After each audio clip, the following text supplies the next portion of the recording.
reminded me of an episode of the Partridge Family. When Danny broke his mother's china and swept it under the rug.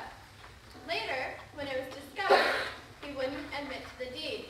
So, Mrs. Partridge began the Grand Inquisition, and getting, as Inspector Floss had, nowhere. But I digress. A few of the guests attempted to get some sleep. Jones was not among them.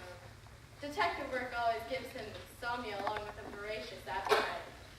A few other guests were up and about as well.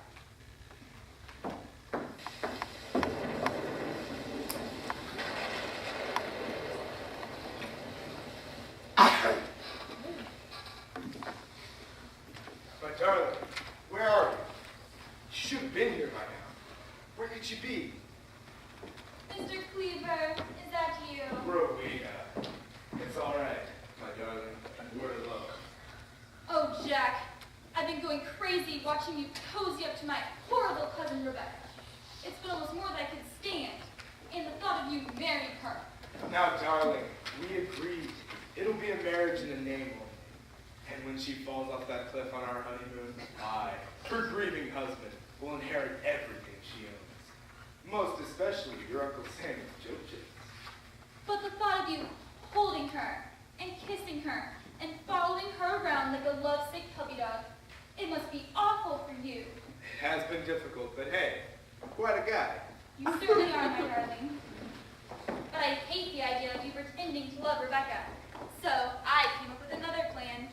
I hired the Barrels, you know that comedy team, Barney and Claudia, to kidnap Rebecca and keep her out of the way till Oswald and I are able to get our hands on the joke chest and sell it. But they're such fools. They keep kidnapping the wrong person.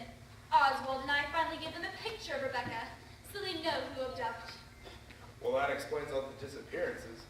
But even with the photo, I doubt you're going to be able to count on the Barrels to do the job. Looks like I'll have to keep up the charade a bit longer. My poor Jack, having to pursue that dreadful Rebecca. For you, darling, I don't mind. Much. I mean, I don't mind much. Excuse me. I'm looking for Rebecca. Have either of you seen her? She was in the parlor 10 minutes ago talking to Jones and Harkness. Oh, Mr. Jones, you are the most fascinating man I've ever met. Please, call me Mortimer. Of course, you are too kind, dear lady. I am but a simple man, no different from other men, except my uncanny ability to see the obvious, weed out the truth, and solve the problems that no one else in the Western Hemisphere seems to be able to. Truly, Mr. Jones is too modest. He and I have been on many exciting adventures.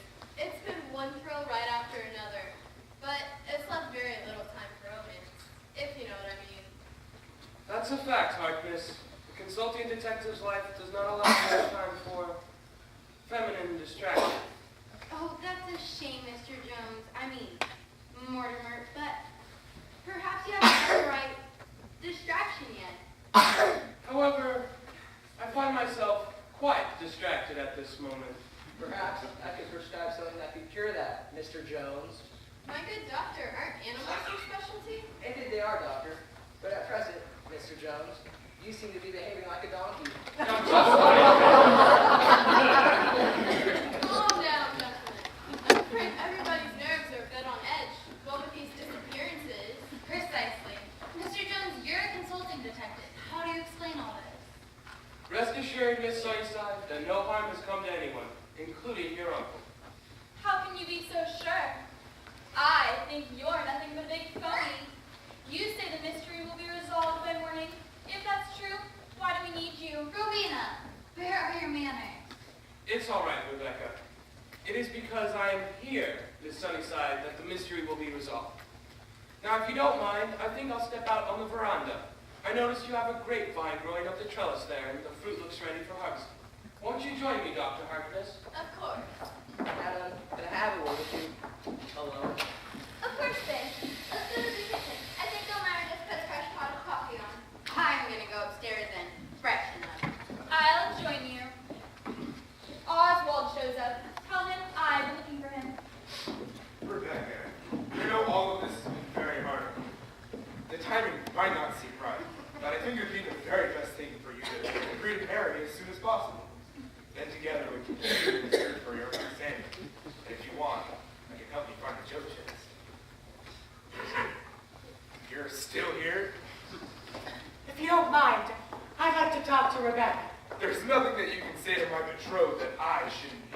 Oh, yeah? Well, it just so happens it's a girl thing, buddy. So scrap. Listen, you old bag. Please! Jack, why don't you see if you can find Oswald? Sure.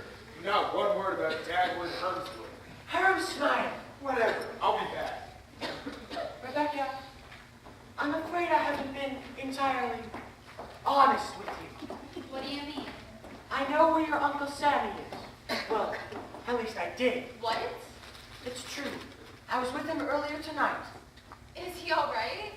Well, he was the last time I saw him, but now I'm not so sure. Mary, I think you better explain. Or I'm gonna have to bring the police into this. You can do that in a minute, but I'll explain everything. But first, you must understand that everything that I have done has been out of complete devotion to your uncle, and I never set out to deceive you. Although, I will admit that I may have used my position to gain a little bit of insight upon your inner feelings, and maybe to covertly suggest some romantic possibilities that you might not have heretofore considered. I'm not saying that I have never considered them, and on the contrary, I consider them perpetually. But it's impossible for me to expect that you might have similar inclinations. Mary, Yes? you are related to Dagwood Hermsmeyer, aren't you? Well, in a way, I guess I am. Why? Do you see a resemblance? No, but I fear one. Dagwood always talks in his legalese doublespeak. Just once, I wish he'd say, Rebecca, you look really great tonight. Instead, I hear, Miss Sunnyside, your attire is exemplary and well suited for the occasion. You mustn't hold that against him, dear. He only talks like that when he's nervous. What on earth would he have to be nervous about? Beautiful women have that effect on men. Beautiful? I can imagine Dagwood thinks I'm beautiful. Wait, what about my uncle? Oh, yes. I'll tell you everything. But first, I must warn you. Stay away from Jack. He's not who you think he is. He's working with your cousins to cheat you out of the joke chest. And there's no doubt in my mind that Sammy intends to leave it exclusively to you. That's a terrible thing to say about poor Jack. How could you say that? Because I'm not who I appear to be either. Then why should I trust you? Mr. Jones did say there might be imposters in my life. Perhaps it'd be best to call him now. You can do that in a minute. But first, let me explain. Make it fast. Okay, so you remember Clara, the woman that I ride with? Well, you see, she's not really a woman at all. You see, she really...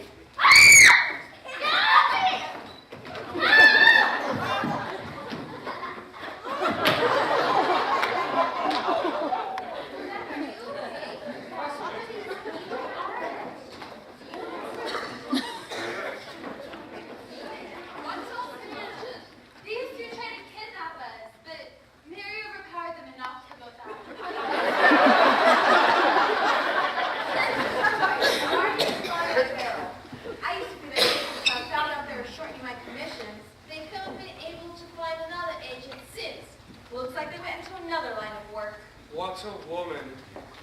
Back up! I'm no woman. Dagwood? Sure, Dagwood. What kind of scoundrel are you, dressing up like a woman to plead your case with my Rebecca? Listen, I didn't dress up like a woman to plead my case with Rebecca. How could you? When I think of all the things I told you, how I exposed my innermost feelings to you. Let me explain. Look at what we found in the stable.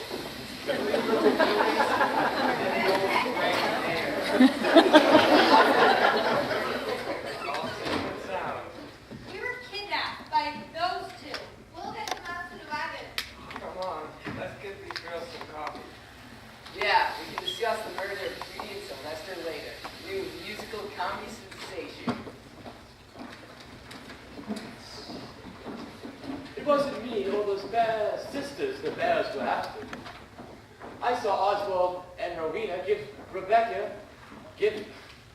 the Barrows a picture of Rebecca. Apparently they wanted her out of the picture to steal the joke chest and sell it. Don't be absurd. What would you know about it anyway? She knows more about it than you might think. Or should I say he? I'm your uncle, you dolt. Uncle, thank goodness you're safe. Yes, and as For you, Oswald, you and your conniving sister are out of my will. You can't do that. We're appealing. No, you are not. Oswald, don't argue with Uncle Sammy. If he chooses to leave everything to Rebecca, then so be it. Of course, we won't fight you, dear uncle. That's because the true imposter is none other than Jack Cleaver. He only pretended to love Rebecca so that he could get his hands on the joke chest. And then he was going to kill her on their honeymoon and split everything with Rowena.